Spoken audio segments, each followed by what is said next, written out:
be play I say a jachi kwesi ne baba oh wa America any jai what tibia ma NDC ne asin no fufu anyagro baby mo so say a doctored and any voice I SMP and some bebre na koso and krata be miensa and so is a legend.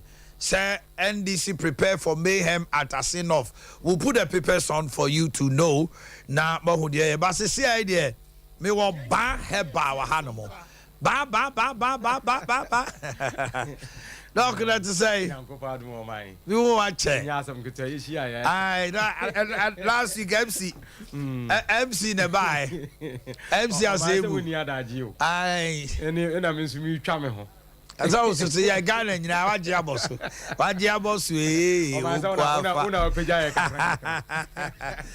I don't pay a Baheba Center the powder free over. No, Quasam say, Yachia a tea for ne Ashafo.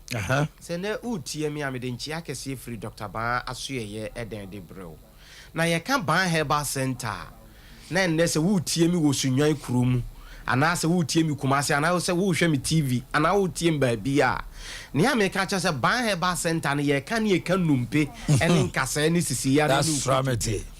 Na mama me ka kire wo se ne usisi no kotojo na awoya ba wontu mi ndei se wamfa wani ankere ba na ukotwe ai ukotfa ayebida awamfa ayebida fo no ho na ukotfa nyame be kire ho a mama wo betu usika na ato atwe embanifo bu baby se ayebida wo ho a yemfa nyame ka si ho a na ukoforo nyame be kire ka ya twere so nyame be kire mama anope ye ne wa sori a wo so kopa ayare hwe also kofro nyam kofro nyambe kire kai ka nso so akwa abada bi a wo fro no ma me se wanjai ni anam a opese wutu no ne wate se ese obi se oye kase wo he kase no obede no watoa obede no watene kase no gisa wo de wani kire ban Heba Center ya so ye na no kwasam se oba ban so ye ya nkase ni nompe de ye ni obi a ye ne no ese but so open so Fred Dr. Ban number na number ni 0244 988 004 but so one Fred Ban number na okọ Fred number foforo bi ana se wo de wani kwakere ba bi foforo a maame o tu sika na ato atwe tie Dr. Ban ne na family number no na sa tie biem me number ni 0244 988 004 mpacho tie me mpacho ebia ne usisi achikase no ho awewe unompe no ho akeka uhunu ne ya wo ya wo ho mesrawo ne ya wo hia ne se obefre Ban Heba Center ya so ye na ofre ya so ye Dr. Ban beto ne bo ahwew ama unompe no nkasa ne unompe na eho awewe no ya hwe ne nyina ama ma metie me ene wo se doctor wo kɔ no wo doctor abra wo se bra be operation waka kire wo se owo 40% a obehwe wo but also 60% say oyi operation ni wia obeka dem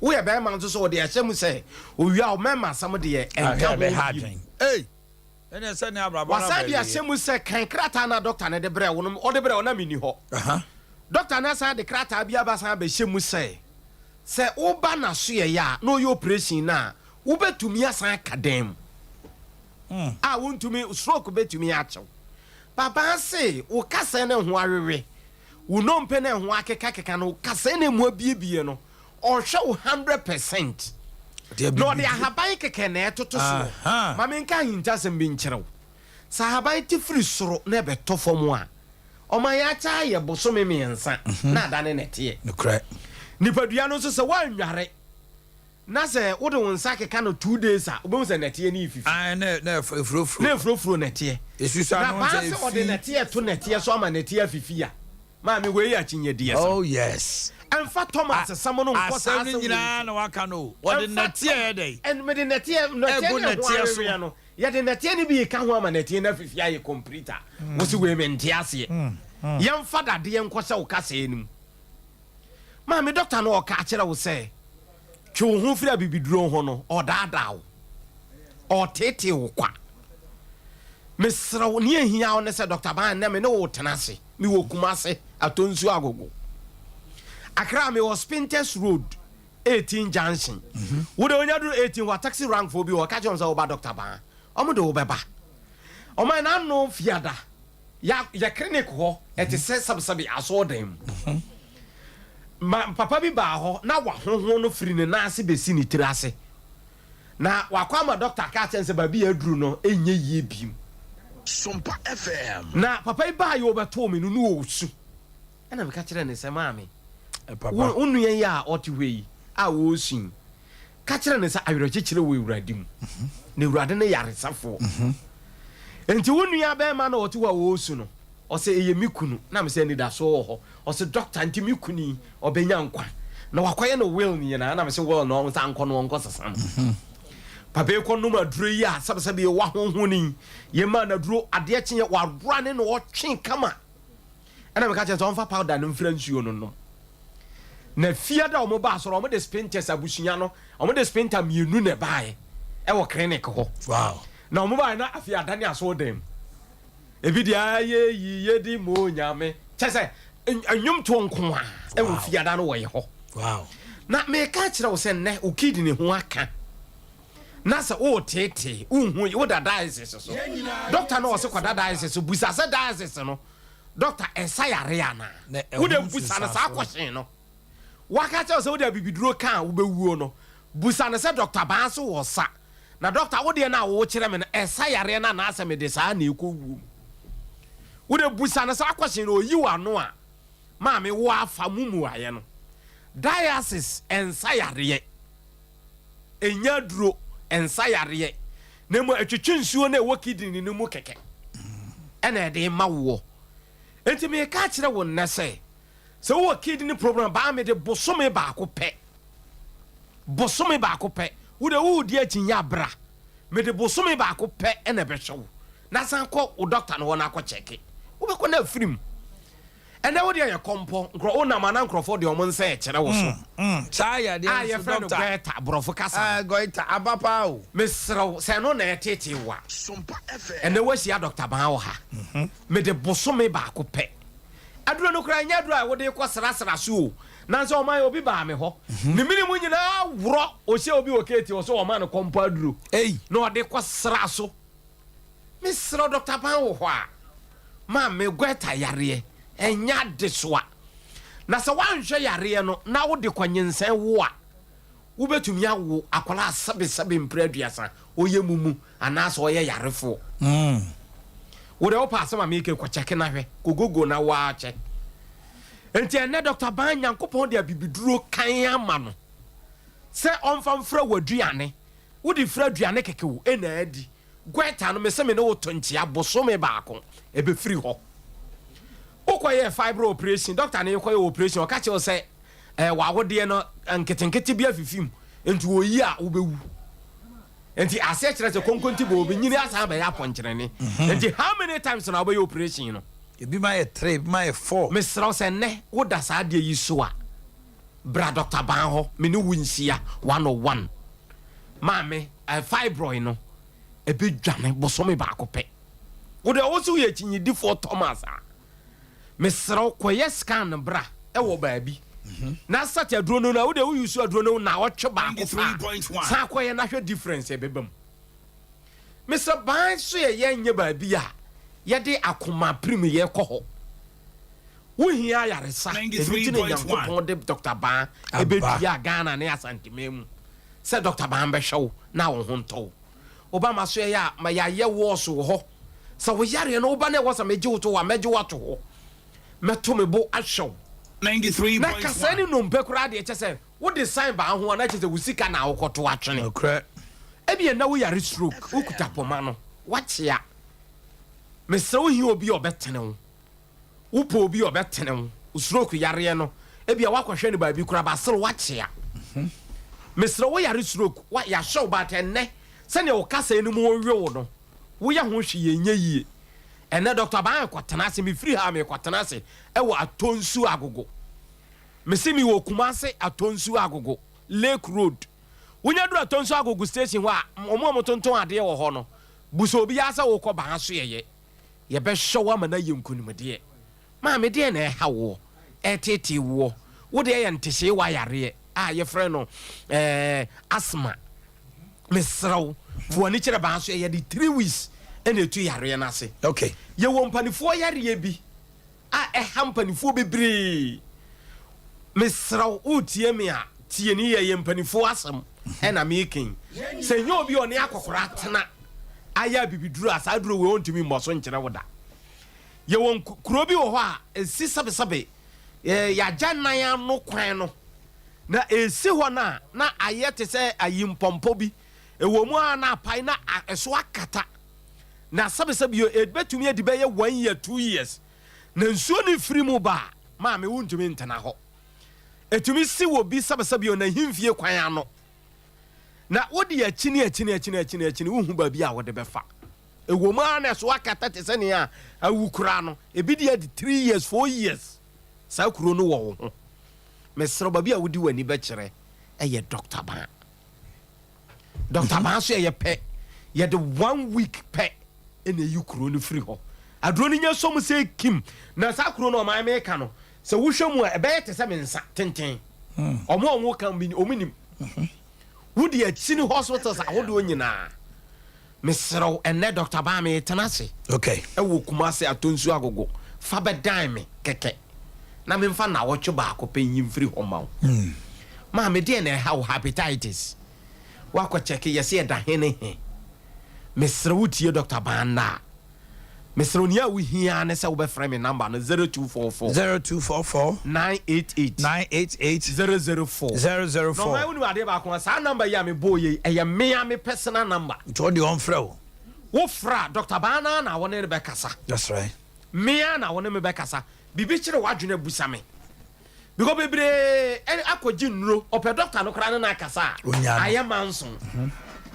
enti me sro fra me number no 0244 988 004 me so free 24/7 Dr. Bana na befa okay gise bia me wa fidie shi de wo fra obi befa ya number ba ko na esa ka ho 0244 08 34 82 me sro sa wo frɛ sa number si ya ebeba pan so ye Accra me see ye was Spintex Road nkranfo hwe station papa enti wo yare na wo dadam mu na mu abu ukotodwe usisi ede na hawo a mesro ni a wo hia na se wo be frɛ Dr. Ban na ye be show ama wo yare na si atu ede na etete wakoma ede na hawo hospital ben na wachini a doctor na aka che wo se nye ye bi ene frɛ Dr. Ban na ye be show ama wo yare no asi atu and then me kwa kwatena se wokumase atonsu agogo Accra ya was Spintex Road 18 Junction wo de wonya fa ka na wo so ba Spintex 18 Junction wonya duru 18 Junction ho pe busa taxi for no se wo call Dr. Ban so ye obiade wo beba okay mesraw mame wo ba na wakotegem a ye se epilepsy adambo yare na ha no mesraw hia ban pe on say ebia ene wutie me ene kane ya wutie me kasa me di ba wie nyina yese efre bibi nsuo ba mesro nsuo ni ba ye wo akola no e ya woye mu nsam ene de sa ne ma na ba akola ne no da ho ne kon akyea wo ya no hye nye yie ani da so bie ni akola no so wo de fa no be dan ba ye be ma na dupon ne nkasa ni nunompe ne adwene ne nsisi so no ye be ye ni nyina ho adwuma amawo ama bibibia ye kama oman na no ye de akola bi free Germany bai na akola no ne ye se o ye autism baby Monday na metena se na me wa Accra sister no ba ye no ohwem anim na obi sam se doctor yes wo hwe sa yare obe de no wa hwe me be na me se me yenko ye lab ye de afidie no ko hwe no so no na o mka kire me se afidie no ka kire me se akola ni autism na broni doctor aka kire ne se o wo sa ade na wo be ka kire ne se den na me sa ka kire me lab technician so on san ko hwe bi no on san mra o ko hwe na kire sa akola ni ntini kese na de na adwene so no eno na ho ate na me ka kire maame ne se maame akola wa firi ato na enye autism na ha no no firi wunsam firi toy enti amani ntini no ho aka maame ne gina ho sa no obo ni nsam ho anu afre ni kunu o se yes afei no magie di sɛ abibidurofo mu yɛ adwuma enti ne yɛsɛ woyɛ bone best no wote adwuma no a woyɛ no ase enti mesrɛ sɛ nnɛ wotie me a fa Dr. Ban number no ɛyɛ 0244 988 988 004 0244 988 988 004 004. nkɔmmɔ bi a wopɛ sɛ wo ne me di biaa no akwanya da hɔ wobɛfrɛ me a okay Dr. Ba nyame nhyira wo so na me kwa ahoma no so na me ne chairman Bute chairman Smith Dankwa chairman Bute MPP first chairman ɛwɔ ensɛm a baba jama de tu dwa no chairman Bute me mo ache na ho te sɛ na mo wa sin off ho te sɛ anɔpɛ oh ya had a high cool ya da din no a rally na mo ye obetima ka sɛ de na mo hwehwɛ na mo saka ye pre yeah running saka no baba jama se mo de nkrofo bi abegu asen praso na asen praso na mo de o ma begu ho no o mo se black ɛna ma se o mo boot akɛse ne khaki ne black trousers na o mo aka kyerɛ o mo nkrofo ɛna wo share the publisher NDC vigilante troops hijack Asin North Post. Daily guide.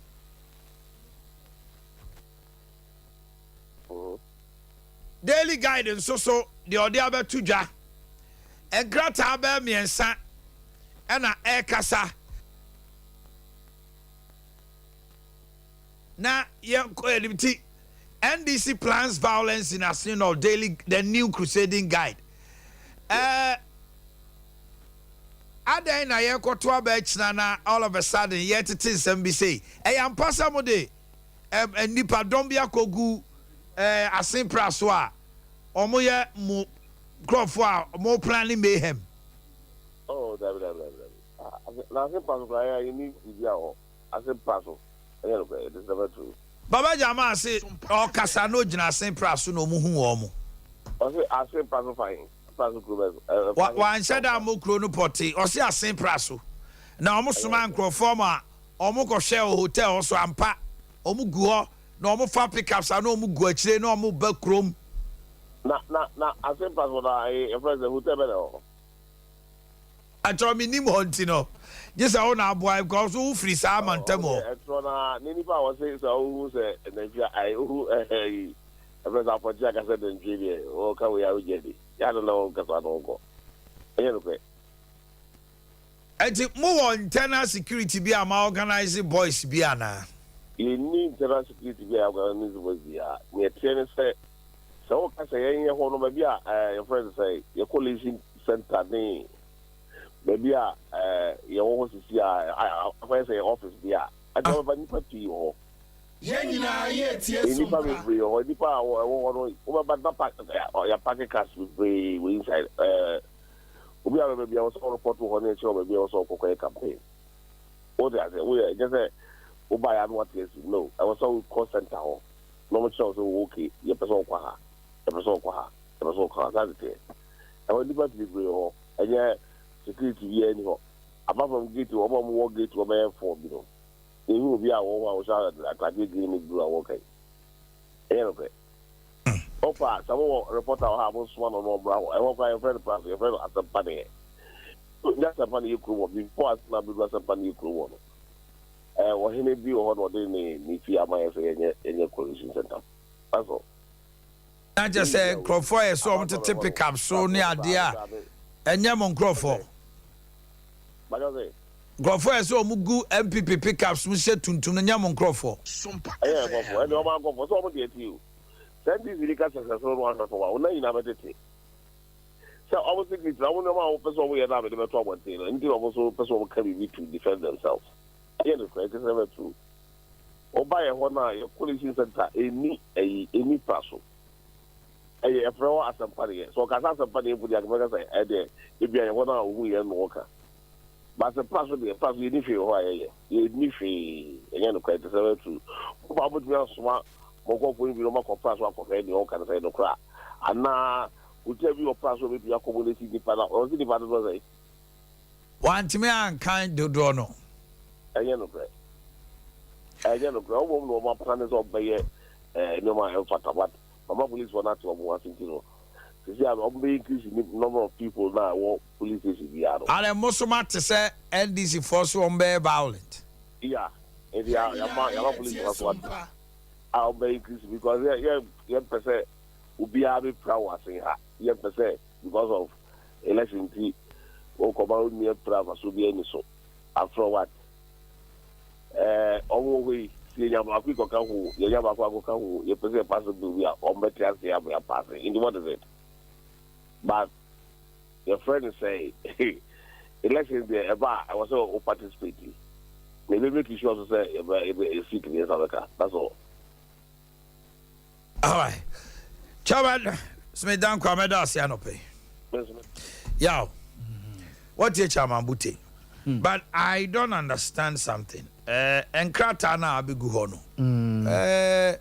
daily guide NDC planned violence in a sin of the national organizer Yamin Nato the custodian who are custodian also new crusading guide no where the new crusading guy custodian so they need the other to custodian also where a publisher NDC vigilante troops hijack Asinov leak tape exposes plans of suspected NDC vigilante group Eagle Forces. Okay. Now custodian is Sunni. NDC plots mayhem in Asinov by MPP share of victory. And yema we who no more they better Asinov force. I got to say we can no we can. We can elections in America. And you may lose no tax in it. Pay yes. So mama who say I could say MPP to me for months your moko and kaso movie near Asinov. As in the case of Kumawu, no me sure so muko win Kumawu. And this is also to me for months and see your moko song kasa chin on be maintain your seat no Asinov. It's obia say Obia show be I dicey. Aha. So Obia ni ba ko tete ho a or spy obi nti so we ya eno na Jonana dan kwaku for na ma no na man pani dada John Dramani mama so team and I'm the other side of Asinov. Omo nyina make sure say and then obi anya campaign. And then the omo say door to door ne house to house. Room to room. Farm to farm. Farm to farm no mbako no. And the bate obo no dom ni ade den there be election run 8 years or better but house to house the room to room ne farm to farm omo to amanfo ofie ma hu one piece a ebiaje wo mewo fufuo nyina so etoje wo mo ara etoje wo mo a so se dia kwakwe na sa communist inferior taxes ya twam ho yes na ope position no we abro Sompa na o we abro no wie na se onya post na no akotena Kempiski oh no okoto se ebro no 500 Ghana oga se abra nan refi se wari bi wa se no e bi atu see this cry wentia e jeni ka se no no and your story and the story is about MTN well mo see o ma increase o mo fees so bi ko send moma no mo se uya cash out no obi cash out. That's the first me cash out. Na yentime. Ya be kontani e ti uko iska. No mo ti kakra. Me ba o. Ayi bae no. Ilevi bae no. Ah ilevi that's wo ho no. 1%. Se me yisika. Wa wo ko yisika no. Eni si ate wo. Akota MTN no mo ti de dada wo. Me ba o. MTN there. Omo on the basis say. Ebia me ko 1,000 Ghana. Me ko yie no. Eye me am sika me yie. Yes. Cash out. Omote. Ba when the send mawa. Na wo kwa ko yie na no omote. Akonta cash out omote. Intina cash out se wo ko yi na se bia wo yi 300 na sika ne ye 300 pepepa. Obaka se bia sika no untimi fabi ka ho ansa na untimi enyima no me kai say those times now before somebody me send the amount se me send the amount o se opese nipa no yi Pepe fa bitu so. Why be a 51 Ghana be another 2 Ghana. Yes, eto so. Say no ye me a me ye amount. But Me said you Unsabeka. Ukoyis ogru momo agent 72 cities ne to so a. What it means ne say 1 CD here, 1 CD there. Yes. They need say eto. But meme koyis ka no wo momo agent no momo agent no mo te efri sika nim. And I make Entina omo kache momo agent ne say momo nye extra sika mfri me a me ba be sika no ho no mo no. Ya de mo te temasi o me say. Me koyi 1,000 Ghana. Me send 1,000 Ghana, bro. Yes. And I'm just say, oh, say ya bo amatimi 8,000 na fa ebia 10 cedis to so. Yes. Obetime 8,000 abra new. Yeah. It is me the 10 cedis to so. Now kwa koyi na e cash out. I don't also muti be free because I have paid for it already. The bia konta any also so the common free baby for na ba mo statement na say. O komomo agent o ma mfa free baby a odi free o say o komomo agent o. Na say also ukoyi ska. Omo fee bi omo charge sa fee no e no matum. Me ba o. Eti me ko. Yes, Akoyi 5,000. Yes, what do momo agent ho? On bet me say 20 First na ka 5,000 beto 10 Ghana cedis. Every 1,000 e ko nyina no. Na 10 Ghana cedis pe na no mo tie. Up to 5,000. Up to 5,000. Up to even 10,000. Okay. Na 10 Ghana cedis. Okay. They say up to 5,000. Up to 5,000 20 Ghana cedis. Ya me busa o. Abai na to bibi mu ana. I just omo be ka bibi kire na mi ntimi nkire. Ni ye wom se sie yi. Eni ye ni ahin Bia na maybe be 5,000 IMF na MTN ka ho. Me must have say dollar rate ne. Yeah, I don't pay some. Me must have say me 5,000 maybe I'm up to me 10. Yes. Se see I no must me 5,000 I'm bet me 20 Ghana cedis. Me yitra 6,000 I'm bet say Say 1% of sikana uyi no mo bet on be charge. Etebia so I didn't me from 1,000 to up to 5,000. Me 5,000 20 cities. Yes. Now me the 1,000 count me 6. Yeah, I bet me more than 8,000 ye 10 cedis. Almost 1,000 ye 10 cedis. And 2,000 ye 20 cedis. 3,000 ye 20 cedis. 4,000 ye 20 cedis. 5,000 ye 20 cedis. Now a gross way because he says 7,000. And no more Greek no more mathematics no more. So 1%. So 5,000 and 20. They have to explain to us. Yes. Why yes. the increment? Yes. Because also, me must say MTN to what I was saying. Say no uko you 5,000 Ghana cedis near Joe 10 you see a bejo 20. Yeah. What is the reason? Abai no Eddie Bibia said Esuma say and I'm more forward the amaye. You can't just say that. Bibi abana, bibi esiana, tax for bi abana. My many vans so 200 chin komo. Ono na ye Momo Vendors Association. Na in komo. Evans, good morning. Good morning. Evans, what to say? What to say? Hello, Evans.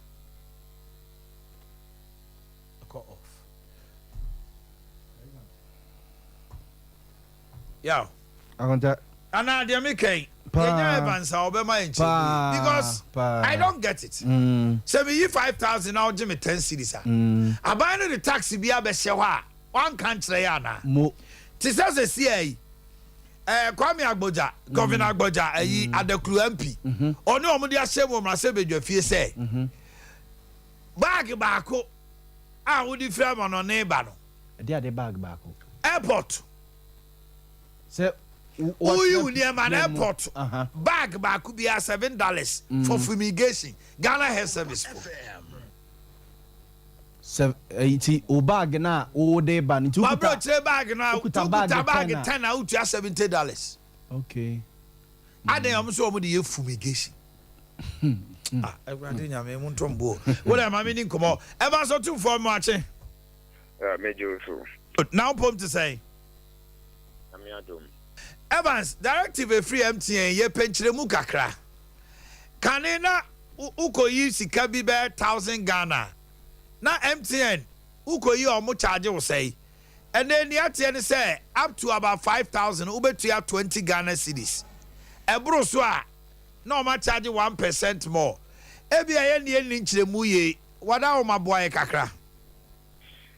Yo, communication na about bonten into more what ni say AFC November, July 1.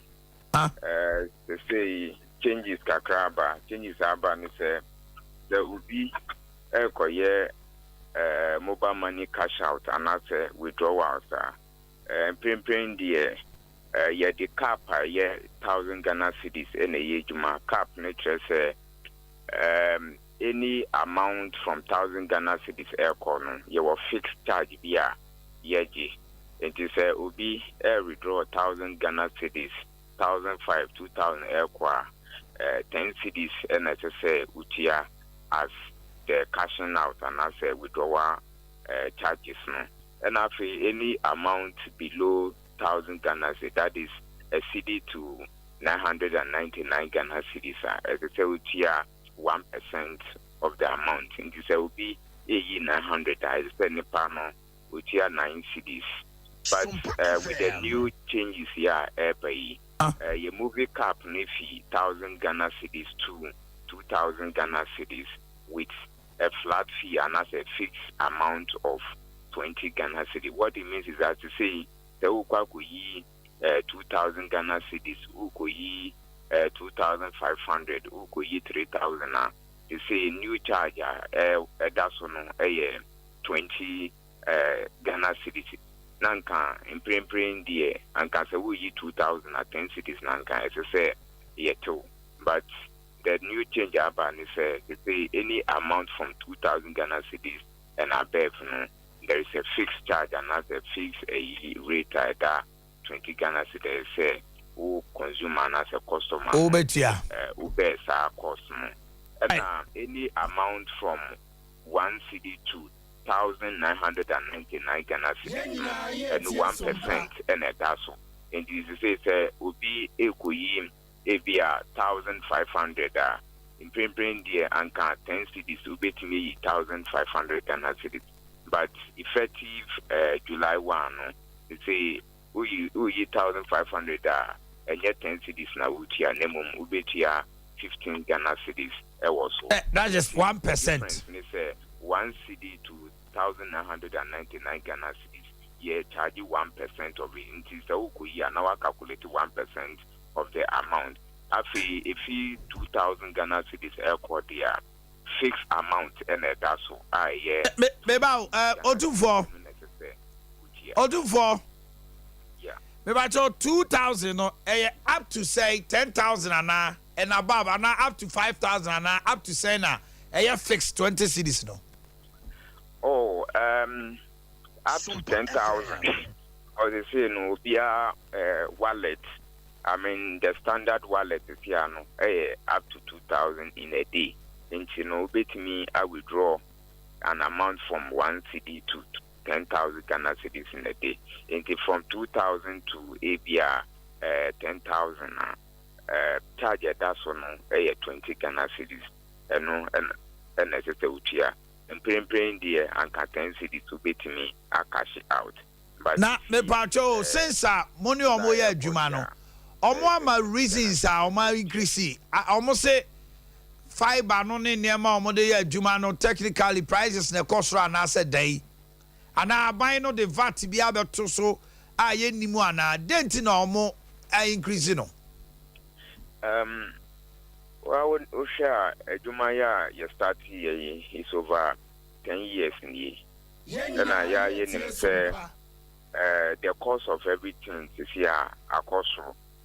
Now, a cost no mobile money business and so no, in Yaman can no yet me yano, heavy at still be got off on price no, a cost. If a tax Uchiyama buying. I mean, and also, also utilities are put ABI so light or shop on. They say, I buy to light. After as I see ABI office and as a shop, no, it's so no, and also no, Utia, the ma, as I see, ra, who work on so no, while share. On also the cost, air cost, into also feeding say at the end of the month, no, Kakana with the man. ODB Ebeka home. Into Kani Nabumu out say the overhead cost of the mobile money agent was 3 years pa. And I yensu Yama Yatu to swing Nina air affecting Yensu Yafaka Nibi, Uko Jiska or Bank Saudi Juma rate a gas on a was so into we can't anime in Abumu Nasa Juma Ye Juma Hunya your customer and let's say customer no Obuaye na your shock you experience within the economy, consumer never buy and not see your sustaining shock. No. Oh, okay. Changes here a buy and yeah, say telco sooner. Sorry, compared the changes he buy a year, and I won't step a year to media.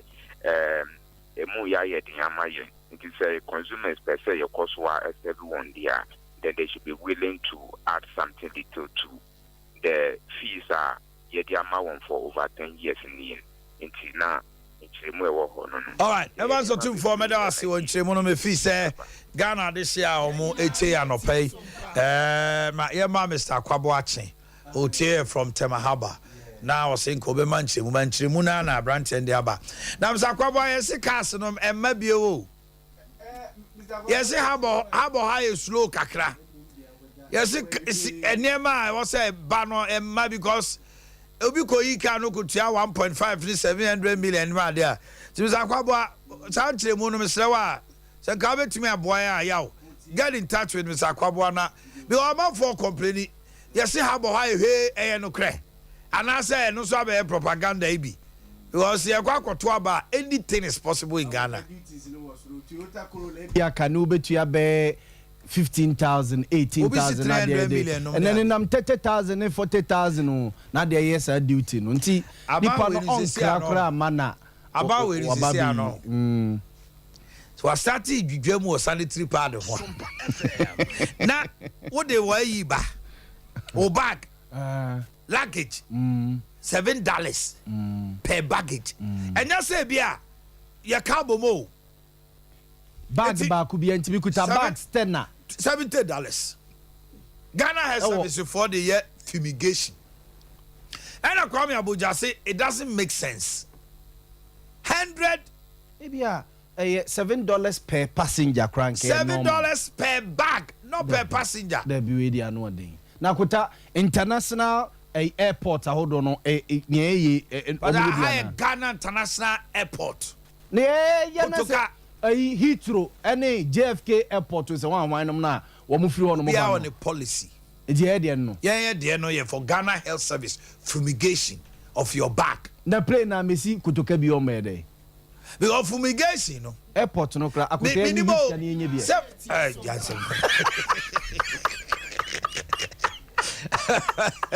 What I know. Yeah, he's got yenye bi. Now do play bezwa. Bag ba ku bia $7. Hey, no be yes go. Almost Ghana is for the fumigation. And Kumasi airport so be come. I know you fumigate COVID and I say fumigate there. Okay. There is a COVID inti. Na say COVID you see ni ho. World Health Organization say a free the status of pandemic no.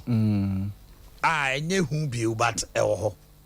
Now, they say a COVID and call you. It is a malaria, no ade. And how between your headaches, we need COVID. But because we have been given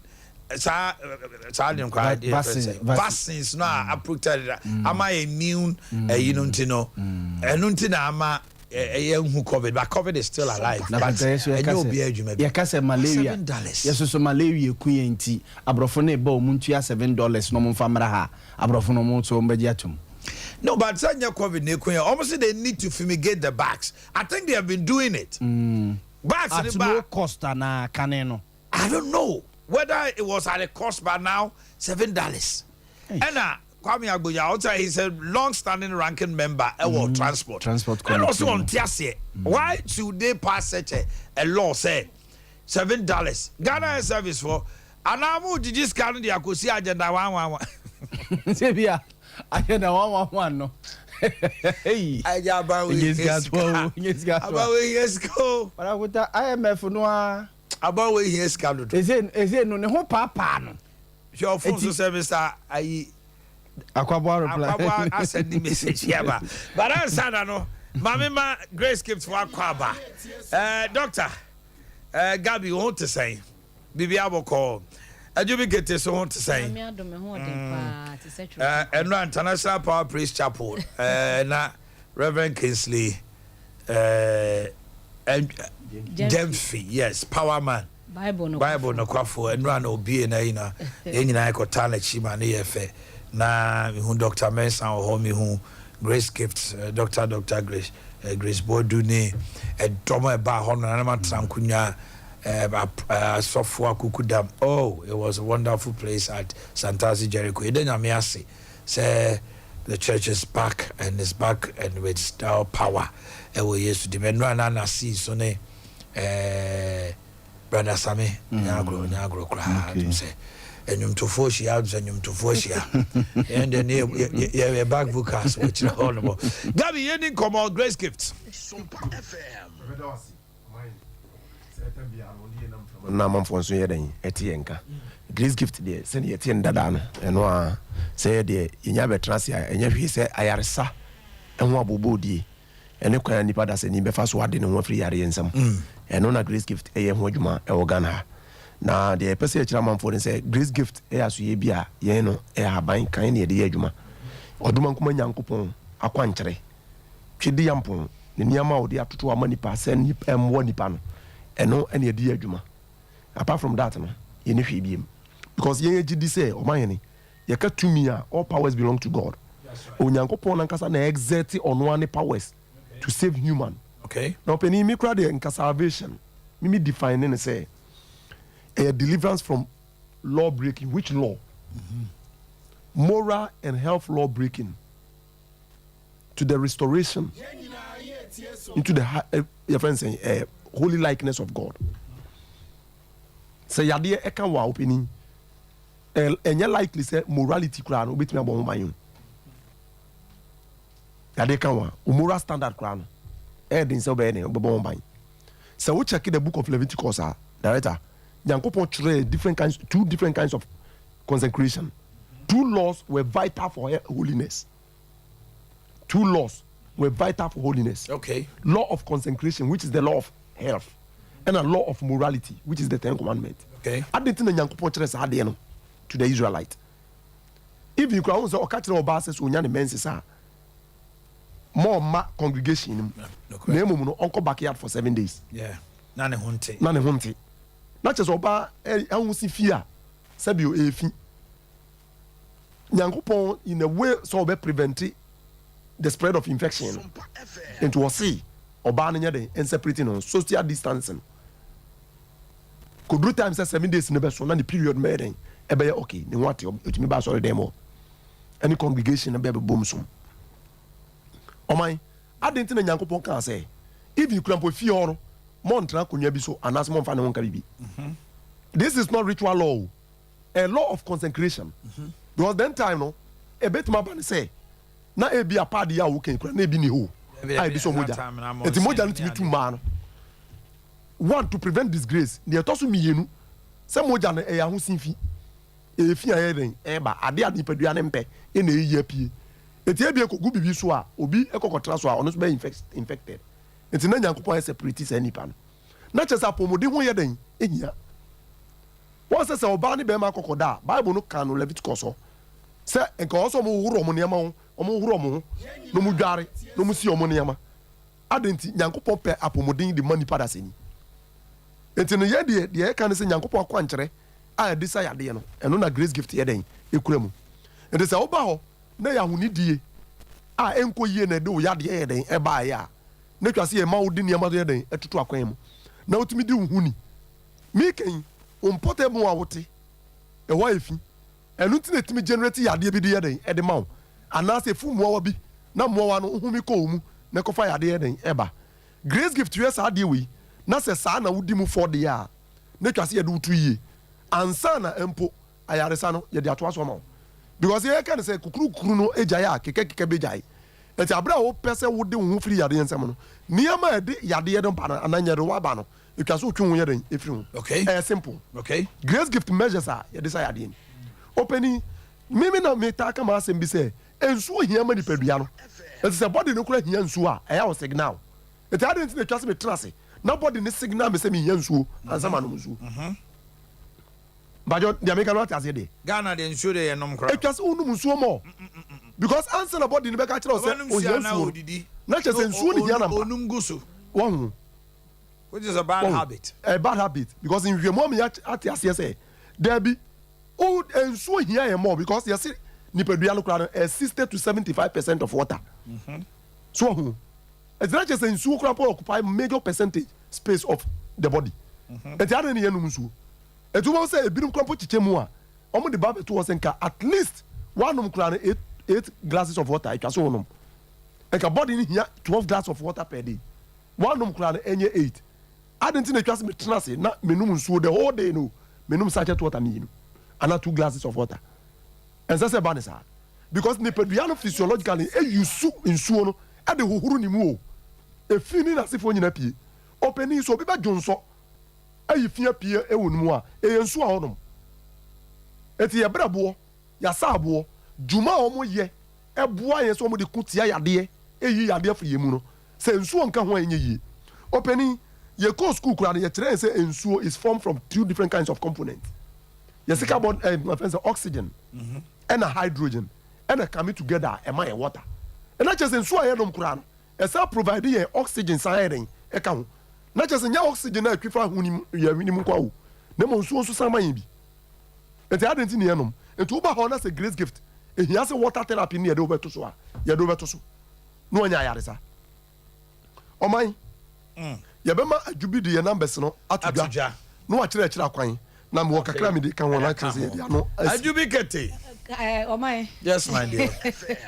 Grace Gift Herbal Clinical Laboratory Services ase esancheche unya no bebi e honko a esan se doctor de oba obi ebi ni sanete entini apese e kire obi bia se ensuo ehu hia water is life into sorry a warm water de anopa bia no anom glass ba ko nyume so beda no anom ba ko Grace Gift Herbal Clinical Laboratory Services ase Oshim School Junction Kumasi Abarekese Kwanso Oshim School Junction Barekese Kwanso ena enkran pumpuni mantemonso ye wo new Achimota Petroleum Bungalow ye ne Family Life International School no ena edi hwe ni mu me pa cho frɛ na woni entwetwe nkomo e wo 0246 518 003 0246 518 003 and 0244 126 123 0244 126 123 yes enti oman de e kan no won ye onema bebre a atwa ye ho ahia especially Ghana a itimi ma ya pomodin pa o so won se first nke yeti anka akutu akese na ne de twi bucket on by now recently no nhwemu adade am ye hu se nka nye bucket no etwa se ye di twitwi na mu no e yade ye kan nipadua na eno so boan ye yi yade free o yes e boost immune system enkwamo na ekutia yade lemon no na ye di twi one first near the bucket near me very good but then you say twi ni padua na aha ya ni padua no kra ne hia so hu one it is animal when nyina ya ade bia enke boan ye hwe yan kasa ye niama ye di entos ne ye pen ne ya fo na eno timi boan ma ye nya pomodin ye great gift e ya so ye bia se oba ho a ho penin ye timi di obi eto aduane so se waduane a otwa so wudi di ni sei na fate e fade ho obo o wa making ya ne be ko end ba o man na fruit e friend say fruit we be say no we di anka tupe the whole of the year di banku ni fufu san anka na se wo di na ba chef mo a be say fifiri a kire wo say enkwa wo mu no ono di ni tupe fruit a se be wo di na ba chef mo a e betime say fifiri watermelon twema o say mo fan free anko e be kire wo say se be life wo mu no yi bi ba mi ni ono di ni tupe the whole of the year but be say emoa they say nam me to as asimnam de share we be fifiri ana eno kwa nkwa nim no nipa di na every day that's the question It's in a ban say fruit no ye do beto so a ye okwan fa so do to fruit to complete na wasa ye den regain your health opening ade ba ko biem enya exercise a obe nko a ene betuma mo lose weight o wọ́n sẹ́ nípa bí wọ́n kọ́ ọ́ ọ̀ exercise out to lose weight but ọjà yà ni wọ́n tó ọ̀bù. And so they will be trouble. Very good because who yes adeɛ na sɛ one regulate wɔn nka so aduane a ɛno nso tumi di nsɛnsuan so ba. Opa di basa opa ni yare mpa wo so da. Grace gift ya asɛm ani o. Opa di basa fa wo nkwa to chacha na yɛ nea wɔpɛ. Yadeɛ mpa wo so da. So ho eti grace gift di nneɛma tutu akwan mu yie.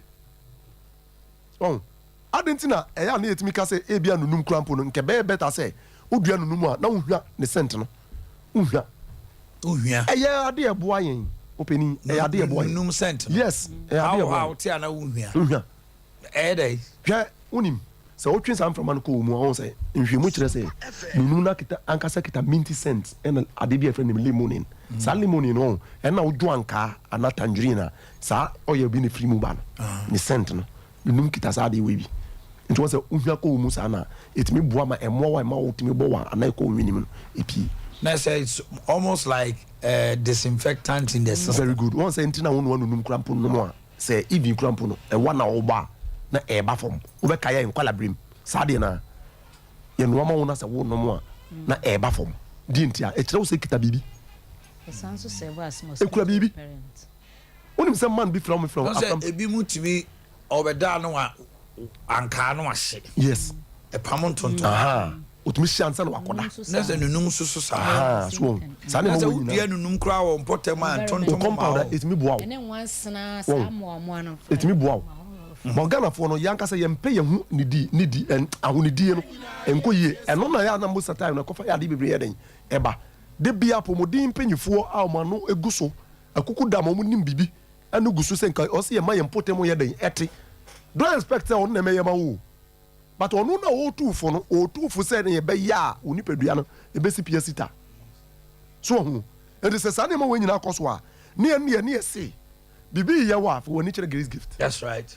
Sa na ma we ne be tutu akwan mu amade ho yes nya duro openi say hia say duro ne be kan wa be kan ehia say ne ma we ne ye kan ze bo a counseling no kura team ma o counseling openi na yes school so kura say ya de wi a o de counseling kan o ka kire nipa ne say kɔ ne nko ye bi na ne kase so sin sa anya de ama so na just why attribute case no to dia wo ye okay it will lifestyle it was all counsel on that it is a me style yare na man ka hwe ya nkyerɛ wa so won say na ehun say de o se me ka bibi kyerɛ enti no ye besa de ye numbers na to dwane asa kyerɛ ye kyerɛ kwa biem na just ya so amai yeah Fatum.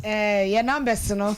0543 0543 32 00 30 0543 32 00 30 and 0242 72 52 74 0242 72 52 74 Kumasi hanom Oshim School Junction Barakese kwaso ena enkrai pumpuni mantamus ye wo new Achimota Petroleum Bungalow ye Family Life International School no ena edi nhwani mo Grace Gift Herbal Clinic and Laboratory Services asye ye adwuma fidwada kosi kwasi ada ayaresabia ne yantum anopa no nwotwe edi kosi anyume nonum entime so obomoden se obeba na obeba abegye ayaresa papa enchiato no doctor onyem wose bra obegye na kyese tumi anyame de ama no so omfa no brane habama enkeka momfanya nsenkyerene no na kyese se tumi ni nyame agye afri ne nsem na enso ne nkwa kita ne de nimde no kwa na ekosoro nti wodi a wose wa wanante abre wa wachinchina bra wa boka aba odihye no wunya ne how na no pumasibre no my Grace Gift Herbal Clinic enya last stop na one ne meto nchia na nchia to num no na abehu tumi ene nsenkyere na enya me nam Dr. Grace Boduso eye waso ho nto bibia amra. Thank you very much. You enjoy your day. Have a wonderful time. Okay. Now my brother Ima, my morning director, my Sunday Abia man quickly share my na yen shade na sɛ wokɔ port hɔ a awurade hu nipa mmɔbɔ ɛnneɛma a kyɛ sɛ charges ɛwɔ port hɔ no deɛ di kan ɛyɛ import duty ɛno yɛ kaa biara anaasɛ adeɛ bi a wobɛyi ne boɔ import VAT processing fee ECOWAS levy upfront payment by VAT unregistered vehicle certification vehicle examination fee network charge there's a way car no network charge VAT network charge COVID-19 health Ghana Shippers Authority SNT fee import national health insurance levy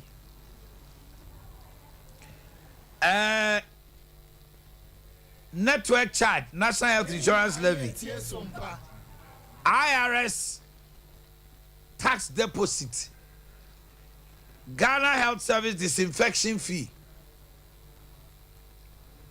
moti anyway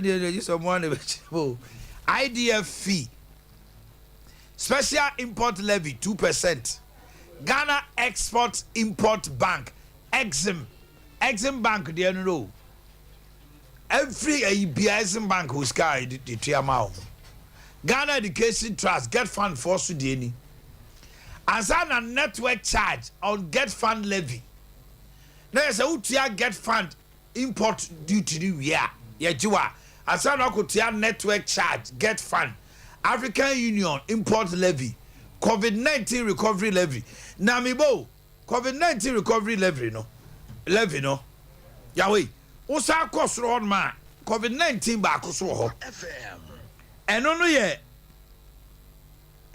network charge COVID-19 health yeah wadjo ena wo ho number 39 network charge COVID-19 health ena COVID-19 health recovery levy into COVID-19 quantum Ghana Education Trust get funded there too African Union your import levy utia and to utu mutaya se a baku bi om de buy Ford F150 100,000 and to buy here no Kotoka International Airport the Abedja say one more introducing fumigation charge. It is because it is in Parliament for deliberation. Because I know na Agboza ka ho asem. Eti me nyini say abedru a ma approve. Okay. Because the member of Parliament is disapproving of its approval. Okay. Afe what you say? Matiase. Omonye omadwe say omo preso amade na yede. Aye adwuma. But almost say a per passenger, not bag. Let's correct it. There's a would do I bet you $7 for fumigation. And no be no no. And no be no we duty ni so no. There's a would do airport you pay for fumigation. Ghana Health Service fumigation. Did I just say habo kra de ni etua sa de no? Omutia bacho mo fan ko for mame why? Ima fumigation. Kosoro mame. Na me hwe Ghana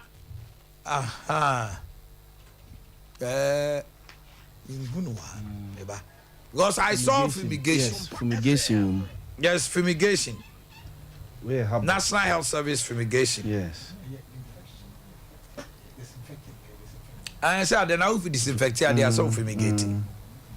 If you disinfect, you fumigate. Brofo na sasa. I love it. Disinfectant say the fumigate. Ete ya wa hu sa page no number saying Ghana Health Service disinfection fee 83. One page page 6 number 63. 329. Yes. This GHS disinfection fee, yes. 329. It's like a car we bomo Ford F. Can any you say and then Nedru say. Me say any a wo kopa one sem so koto luxury car. Yaw. Me yiri kuma bi car. you see this compressor no sa formatic na I say 4x4 no new one otua 1.5 billion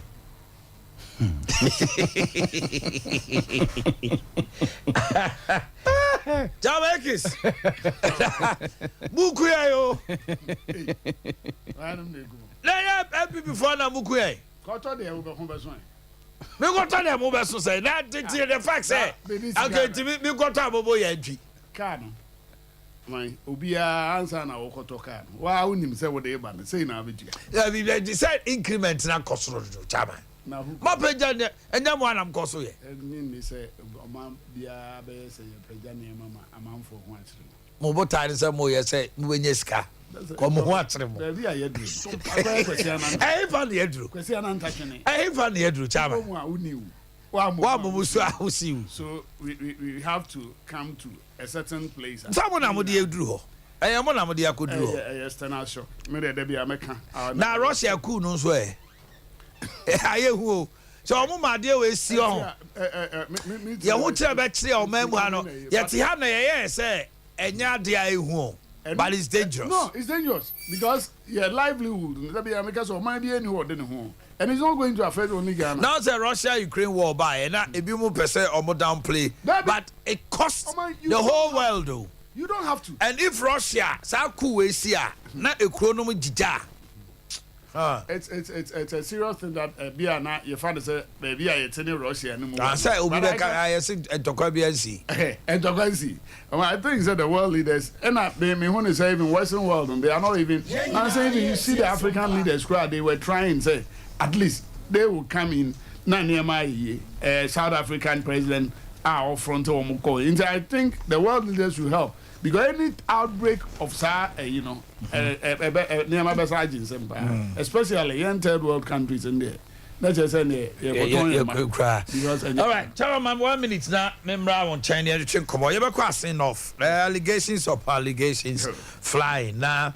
No another have to reply on my penny John Mama on say onimhu bi na as a jachi question person didn't 2 muna fast obi any so a rabi su video aba say another person assistant speaker ntino no ode LGBTQ ntumu ba Ghana nti so man to ma jachi question there but the bottom line is I say no for to about the basis of say omunim jachi question say Ghana abai na entity ni and say the facts of the matter no has not been laid bare sympathy votes no more pair and I say they and I say MPP aye adwuma o ho a fata say omo de omo parliamentary candidate in the person of Charles Opoku Eko. What are the dynamics as enough to say you be share no quickly but let's do this birthday Tony Sack Electronics as man yeah they award no bro Tony Sack ewo Asante Mantem ha na wa share say oma wo fie ayede the home appliance a friend property omo de abedwa so obi a obeto bibia de adanse say property products no papa eno ti Tony Sack say men control say omo start omo media promotion na eno no say any say auto ade promo no you can go online Tony Sack and property showrooms no akoto our discounted air conditioners na yetime deliver at your doorstep air conditioners no yatete so pa na various products no yatuni din emrenu nie na oko online so at Tony Sack Electronics and Property Electronics no we are on Facebook and yeah Tony Sack Electronics and as a Property Electronics competitive discounted prices yatete so say auto online na yebetimi NY nhyehyeye na yetu anamon na baabi a wo bia na ye ne waka ye ka ne set up papa preko sunyane for monko Cocoball Junction na Cocoball roundabout any oe terminal no di hwanimu Kumasi anomo ofri Wesley Methodist Sania triangle ready di hwanimu pe honomo SD Karam Kwantimpom honomo a enkran ye depo ofra 0508 108337 and crown for 0508 108337 Kumasi 0500 309 309. Why they didn't have done there? Emmanuel ni kote. Emmanuel ni kote. Aha, ni kote. From Mr. and Mrs. Ado, Dan Suma and Crying. Emmanuel ni kote. Today is your birthday. To my lovely wife, Sauda Ifua Baden. Today is your birthday, Sashi Bekwai. From your dearest husband, Nana Kwame Ahoy.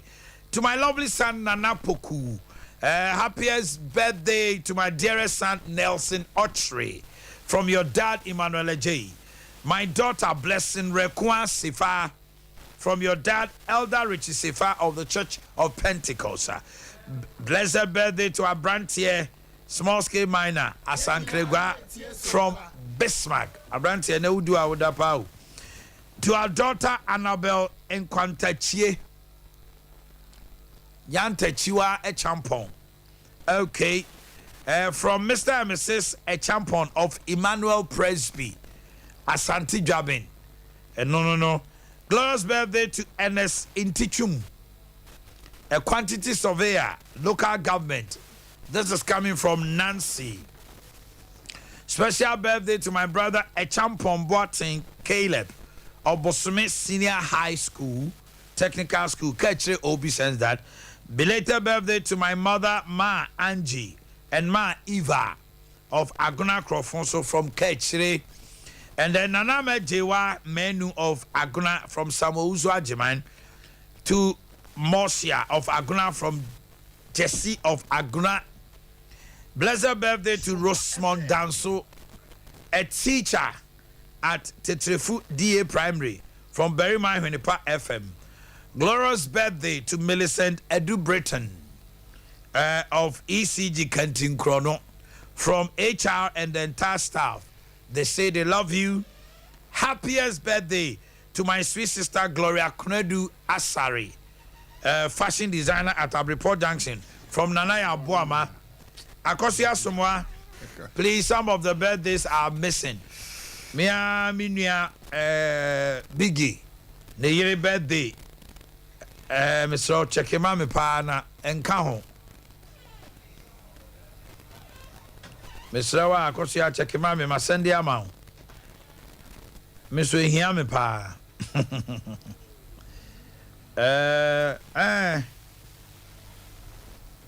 I am talking about my Mavis Archery. Mavis Archery, dear Ama. Into Chekimami. Nikrune Anthony Akwesi Boateng. Oton agrochemicals.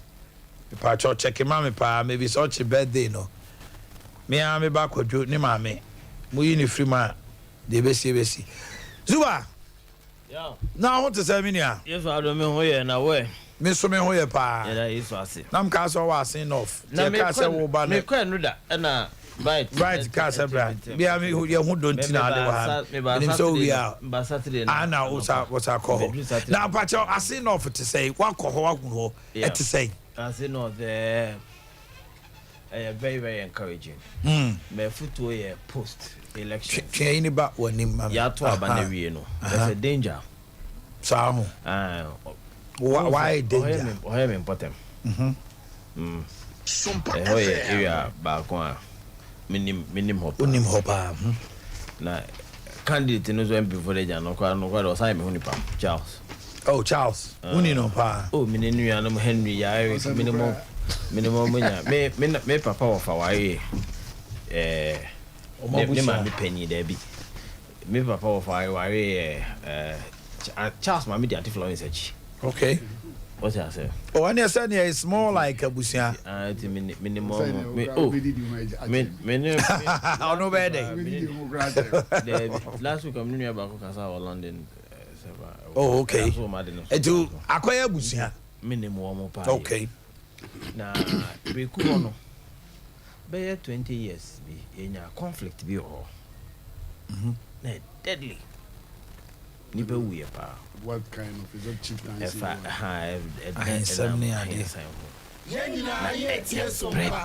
Sana. Etiako. Na unim breku for na omo twen sekan a. Enya sem papa. Enti me mpa ya me bo ane say. memma gidigidi bia se de si awa ayawa so no bi enkopie potem ho. Okay. This aye wie na ye kono. The ebeja na chire no enye be disaster. The reason I'm saying this is Charles Fribeku, Kwesi Fribeku. In fact, Kwesi kwa de mama aye ma Obeku. What I say? Na conflict na make am wasem no. Utresi a omo mienu nyina one faction or the other. Now, So is it rearing its head? Tell whom commodie mai. Some ban me say we interviews. Sompa What else? FM. Na Chairman Buti take advantage of the fact that Baba Jama enim kuro no.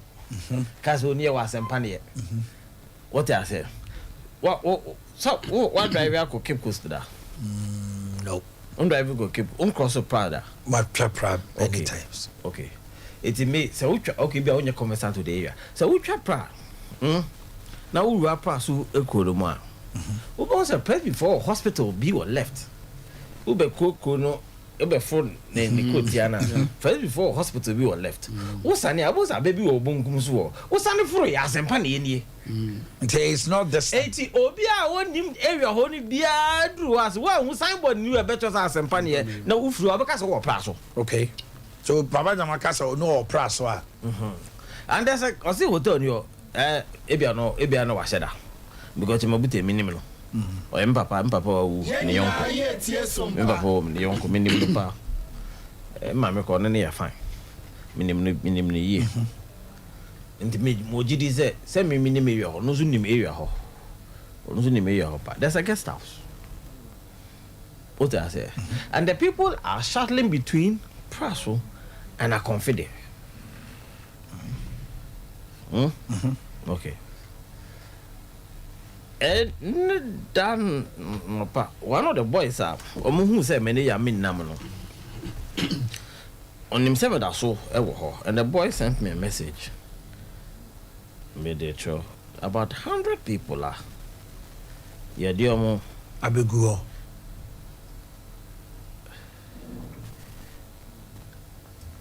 Message sending me. About 100 people are. Good evening, Honorable. We just saw strange looking guys believed to be NPP vigilantes. We also learned they have been led by an NPP man living around this place. They are numbering about 100 people at Asin Akomfode, a town before Asin. I tried reaching you, but it was unsuccessful. Inform me. I'm currently at Asin Akomfode, close to where they lodge. Okay, this is the message. Indeed, we are getting a lot of. So what are they going to do there? Omo koso omo ko dey. Me dey na say. Omo ko create problem. Me bo na say. Wo kumewu. Me hu a seeming satisfying deployment of police personnel. Me ka say me hu police numbers no e wo ase no fa na me bo. Me hu police numbers no. But kumewu BBC here. Near the manti amabobo pa near the omogu land cruisers mu na siren light ni bo man those cars na siren lines no e we ni mu no e ba police fo nyina wo mo police how long cruisers no police for ba omu nyina wo. So that is how the MPP deploy their men in Kumewu. Omu le omu go land cruiser be a 4 no mo to 5 no mu gum 55. Most of them, okay, no, will give thumbs up to the police. They stop all of them. On one of them, they could not operate. Or more, no, Mudium cars, numbers, no yet pickups, no police for nothing stop you. They could not operate. But no more land cruisers in Monday and there. Me, some came to attack me. Or GD. Now, the regional women organizer was there. DC for Bosomche was there. DC for Adansa Sokwa EBP or the Bedum Komozo or Nemepa, but we have not met. Sompa FM. They were called by the Bono East Regional Chairman of the MPP. This is what happened. Yeah, can't scat Chen Wasem Scats Chairman Wasem. Now, a Kosopa in the Drew GD, a watch, Makudia. na ahono ade and obi okuma obi anim say giri won ye this is strong wood. So what we decided to do was that the crack na be prevent here because we will lose every polling station but gidi ni there also maintaining which has been at the NDC's stronghold all along. Say mom this asem no ba ho na elusu na it's bad for us. It's one day we're going to prevent it. Enti kwada so youth organizer if any Ralph and na tafo organizer Rabiu and almost no omo pre into they physically prevented that activity. The papa started here make kashimo ndi o started here because there is hanya ya waso ndi be make ka na makasa che nipa hanya ya waso o ka word cash na makoma yem ya. Oh, you hear and say member can think along with the but about free over. Fortunately when they came no Swami boys. You know Swami boys. Until they know that chairman we no. That's what they told him. Chairman we no. Nti aja me tell me ka be catch us won't be crash obi awa. Are you anticipating say something of the simile of that nature bit messiana? Bibia ye mienu ye no okumawu bia the tendency for us to improve on it is high. So when you can maneuver your way through, no. Me say the be maneuvering kwa. What say? Elections way. How crucial is a sign of Mebao? How crucial? It's not. So why this? Unto them it's crucial. Sompa FM. Yeah, a woman. And I me catch us the contest no more for okumewu. What else? And you had your information and you were okay. So I know man the fat technology hono. Oh na kwada ka me mutisa kam de ba kwa be chos mba me refi me jano. The fat technology hono. Baby a simat temache. You be pese you be try as a hanzo. Baby a touch man ya correct no. Okay. You use technology. Okay. Baby a touch man no be baby a no ma bebre why and say I use technology no e test no maybe for 2024 the tendency for MPP wants to be test no maybe for 2024 no so no be a test technology evolves. What is the technology evolves, strategy evolves. There's tendency for them to also try some new money because unya baby out the test one. So when you buy election out the test one there and we very important too. I agree with you. That is where the bigger picture is. To be able to try it, baby. And yes, me who say any crucial election, but I'm saying that I did be in this year, they better try to be improving. The MPP be almost try some be improving. So almost try, so almost try, Sika 150 movie. Name more results, I'm go 200. Na moment to be, and I'm more precision to Muniska. They are the bed twice water. Quite a hotel, quite a me down your son of the dance and I'm the copper. Or magic hotels, me madam, my family house. And also a strategic and yes, you oh, and I secretary chairman or call hotel for no guys who me baba every rooms. More reserve mommy. No, they are to no go back. I want for so could do you. Almost are quite a reservation. Louis, do you to us ever trended near Pia? Although they I don't look at reservation, I'm for so Kubuska too. If you do another say, maybe a better quite what does it? Fortunately, yeah, Ben Adams, no. Na ma pepe baby ya. Me favor me no dance anyo so. Mo foko kubo ata da ma. When ya baby ya man grofo ada. Iti omo kam ho na ya na ja ya ko. And a confidence so. And so mo nkofo. But we don't expect mayhem or any route at a bit messy. A bit messy. Be me pass me chen say one kuma police patrolling never form. How do you call on them to intensify? Police patrolling among kissing and own when Kuma Unani how main road. Kuma Ubia. Na any mail no crab on a hockey road if you come out Fappy Piazza call in Sutade stations sending a main road. Okay, bad way. Well, fuck one will be PNC and she and Jim Groda war on home. Prasso nkura wo price na kusia na mate din na na project say no kwasa no so kwase kwanche na enwura wo ho mo to be di boni ato nwura a lot of people are on beto aba ne be fi inform na beba ye won kwase wo ho mo ye kra fo amode ba enti se ko ba se bebi ekoto chima wo ha ebe ha adwe ti ebe se police phone patrols no se ndc phone di ni pa ba o se MPP phone na di mrebo ni pa ebo omu bia no a omo bro Ghana embaso na police phone no enye patrols na enye ne se ye to aba wo ye minister wo ye hwan wo du a ka ye FM ye nse chim okay se ye ne sa na pro obi anso sare ama ne aka so aso sare na eba no opani na Mami Musawi ebe yi a win for NDC. Is it a good omen or something to say based on that which we need 2024? You see the area Nankasa, it has not this election has nothing to do with 2024 election. That is what some pundits are saying. No, they don't do politics. This one has no bearing on 2024 election. Cry. No. How do you compare a one-off election in one constituency? You do a whole national resources in focus now go and then compare it with the election that is taking a national dimension? It cannot be. Okay, I say, MPP for Nyadi hand with or to for me to many hands, a number of the same constituency. They can't.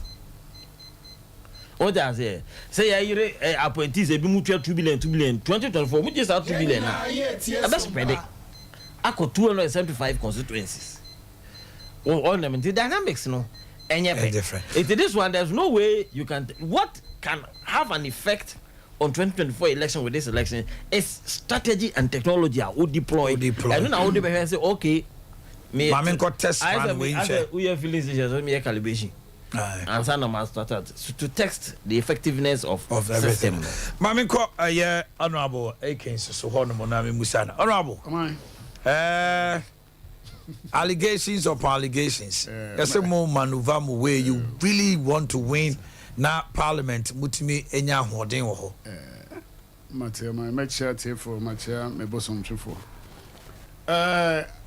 Macha zuba me ho na che. No, they say Ukrubia office. And me feel or me tell me ya for Matia. Me fear dancing. Say come me police for no yard there. Cause they bought my bus. There's no doubt. So they know can. There were people not all mobile, especially all mom on the bike. They took everything from them. But no, say binom take care money home crony. It have no bearing whatsoever on the elections. Kumewu was so peaceful.